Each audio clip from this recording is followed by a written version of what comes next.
Hey everyone and welcome back. Today I'm going to be doing a Booktube anniversary tag and from Book Your Imagination created this, and I thought it was just a really good way to sort of round up a year on Booktube. I think it's slightly just over a year because my first video that I filmed I didn't upload maybe until 2 months later or something like that, and then I think from the date of my upload it definitely has been over a year, so I thought now is the perfect time to do this video. Well, there are 14 questions in this tag, so we're going to get going so that this video is not epically long. So the first question is, what anniversary are you celebrating? And I am celebrating my first anniversary. This is my first year in Booktube, as I said in the intro. The second question, what genre or genres does your channel generally focus on? I really struggled with this question because I feel like I read various different genres, but I feel like I also probably don't. You know, when you just feel like, I'm such a varied person, but really you're a varied person within a small space. But I think I mainly read like adult fiction, contemporary, romance. What else do I read? Romance. Fiction in general, really, not historical fiction, as I've mentioned before.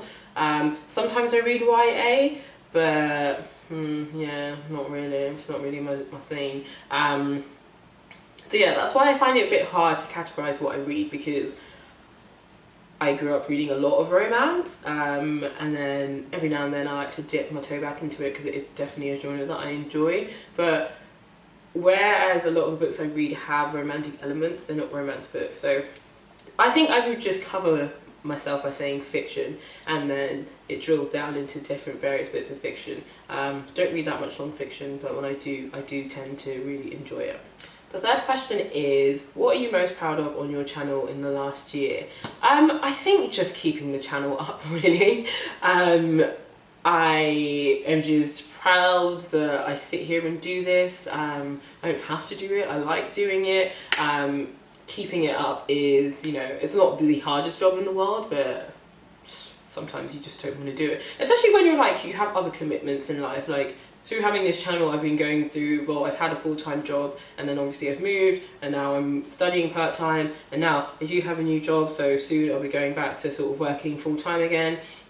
And so it's just, yeah, being consistent. Well, I'm not that consistent, but actually posting on here regularly. At least I post like once a month at least.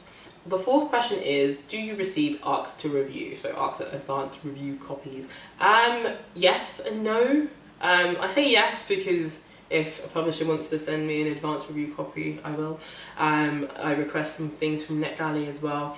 I guess because I don't consider myself a reviewer, I'm also saying no. Just because I like to read books, and then obviously I do some review videos, but they're not my main thing. And I personally find for my review videos to be informative and interesting, it takes me a lot longer to plan those videos. The fifth question is, what types of videos do you like most to do on your channel? I would say hauls, which I'm very surprised at because I've mentioned this in a couple of videos, like ages ago. I didn't think hauls would be a huge thing on my channel just because I don't think... I lie.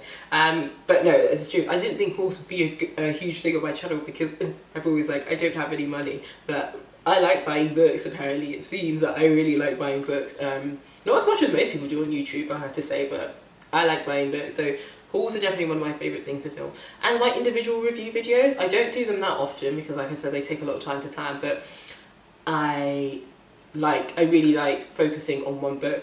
I tend to only do them on books that I'm actually really passionate about, or maybe just really disliked.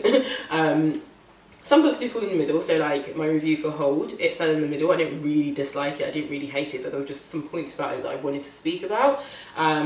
So yeah, I'd say those are my favourite types of videos to do. My wrap-ups, like, you'll see that I've throughout the year changed the format of my wrap-ups, and now just due to laziness it's gone back to how it was before. But I find wrap-ups really hard to film because I find it hard to be concise, and obviously when you read several books in 1 month it's really hard to pack that all up into just one video and not talk too long about each book.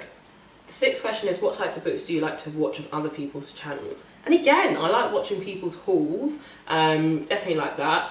For some reason I like watching people's TBRs. I don't like doing TBRs because I think they're kind of strange. And just because I read whatever I want to read, I read whatever I'm in the mood for. But I like watching other people's TBRs just because a lot of people, well, I say a lot of people that I watch can kind of be like seasonal readers, or they'll read certain things throughout the year, which I find very interesting. So then I get to learn about different books in that sense, where I think, oh, maybe I'll read this in the winter, or maybe I'll pick this up now. So yeah, hauls, TBRs, and then people's wrap-ups. Those are the videos I like watching. They're not like the most creative videos in the world, but at the end of the day, when it comes to booktube, like, I'm not expecting spectacular creativity. I'm here to learn about books, pick up more books, so that's fine with me. The 7th question is, was there anything you tried on your channel last year that didn't work? I don't think so. Oh no, so my Man Booker video prize thing. Not that they didn't work, I just got really lazy doing it. And the reason why I got really lazy doing it is because I would be on... I think last year we were supposed to have done 2017, and then I would have caught up with 2018 this year. And the reason why it didn't work is because one of the books, 4321, is it 4321? Yeah. Is a humongous book. And I just really didn't want to tackle that challenge of having to read that book whilst I was just getting to grips with my course, and there were obviously other books that I wanted to read. And I just found that the length of time it was taking me to get through the books on the shortlist, I was reading other books in between it, so then I would sort of forget how I felt about the books. Even though I was writing notes and stuff, I just didn't feel like as passionate about it anymore. So I just stopped doing it. So yeah, that's one thing that you won't be seeing on my channel anymore unless I decide to bring it back or whatever, but just can't be bothered to do that anymore. It's the honest truth. I don't want to read that book. It's like 900 pages long. Nothing against the length of the book, it's just not a book that I would pick for myself, therefore I don't want to read it. The 8th question is there anything that you've done on your channel last year that you won't continue doing next year? I guess just refer to question 7 again. You know, never say never. Might bring the Man Booker Prize stuff back. Might do the Women's Prize for Fiction instead. I don't know. I just found for me that it was a lot of books, and the reason I want to read books on the Man Booker is obviously it's a huge prize, you know, it's vetted by people, it's all very exciting, you get to read different books that you haven't read before, but just with a whole bunch of other things I had going on, it just wasn't feasible at the time. So yeah, maybe I'll just do a different prize or something like that, but I don't know if there's anything... Oh, so I used to do favourites videos. I haven't continued to do that, not for any other reason than I forget to write down what I'm liking at that moment, and then I just completely forgot. So I would like to continue doing that. It isn't something that I just have completely stopped doing. I just forget. The next question is there anything you plan to do more of this year? This year, do more review videos. That is my plan, but considering we're already 3 months into this year and I think I've done 1 review video, we shall see. But no, I do plan on doing more review videos. Like I said, they take time and energy and effort. Might have more time. I thought I was going to have loads of free time over summer, but now I don't. So we'll see. Like I said before, I tend to do review videos on books that I really, really like or dislike, or like the case and hold, I'm in the middle. It's interesting though, because my review videos are actually some of my most watched videos. So my video on Dolly Alderton's Everything I Know About Love and Stuart Turnton's The Sudden Death of Evelyn Hardcastle. They're 2 of my most watched videos on my channel, so it's very interesting. When I first started Booktube, people were like, review videos, people don't ever watch them. The 10th question is there anything new that you plan to add to your channel next year? So this year. I want to add more content that's related to books, so like bookshops, any bookshops that I visit, but also Anne, who created this tag, does really cool things like when she visits like public libraries and things like that in America, and I think that's pretty cool. I don't actually really go to libraries that much, so it'd be more a case of if this was a library like that I thought was pretty cool, that would go. But yeah, I want to add more sort of vlogish, bookish related content. So like if I go to a place in a book and I vlog that, and you know, maybe read out a piece from the book or something like that. You know what I mean? Like just something that's related to books but isn't just me holding the book up and saying this is what I thought. The 11th question is, what are some of the challenges you face on your channel?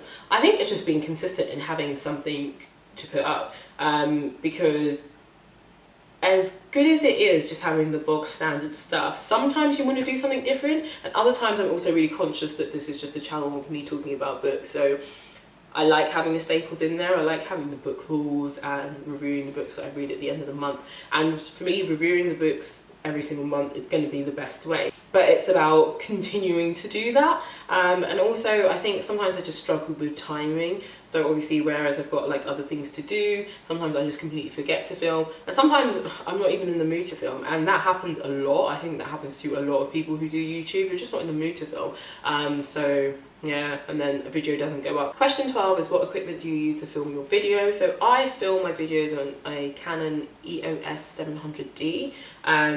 I actually got my camera because I knew I wanted to do YouTube, but I think I got it like a year before I even filmed my first video. And I also got my camera because I really like taking pictures, so I take pictures for my blog and stuff, and even though I don't really write in my blog anymore, so yeah, I got that camera. I'm really happy with the camera. I've wanted a DSLR for so long, for like years. When I was a teenager, I wanted one, so I just got it.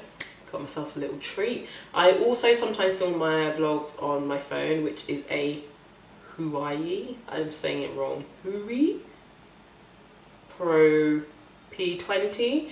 It's the one with the 4 cameras, or the 3 cameras at the back. It is really good, but obviously I use my front camera to film it. So when I'm filming with my front camera and you're seeing me sit down, the footage isn't that great because that camera isn't great, but the camera that's behind is great. But then obviously I can't see myself and see that I'm in the frame if I've used that one to film. So for instance, for my London Book Fair vlog, I filmed on that.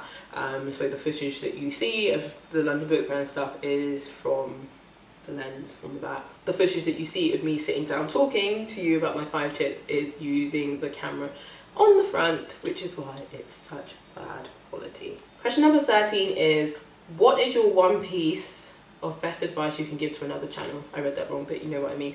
I would say to just get started, and also to remember that this isn't your job, so don't put too much pressure on yourself. That's my advice, yeah. The final question is, what is the best part of having a Booktube channel? I think the best part is having somewhere to talk about books. Obviously I now do a publishing course, and I have loads of friends in the course who love books, so I can talk to them about books. But before that, I think I've mentioned this in my Booktube newbie tag, the reason I created my channel was because although I had friends that they read really different books to me, and they didn't read at the same sort of speed that I did. So I just really wanted somewhere to talk about books, so it had to be me talking to the camera in a room by myself. So that was fantastic. But also it's the community. I'm not that embedded in the community, so I feel like a bit of a shit booktuber, but in the sense that it's like the comments that I get when people will say, I like this book, I didn't like this book, just people recommending books and things like that to me. That's also a really huge part of why I like Booktube, and I think it's definitely a huge part of why people continue to do it. Because obviously when you're passionate about something, you want to meet other people that are passionate about it, so it just makes sense that when you're able to talk to other people about it, it sort of boosts you up. So that is it for this tag. I hope I answered all the questions correctly. I will leave a link to Anne's channel down below so you can check her channel out, and I will see you in my next video, which will be my March wrap up. Bye guys!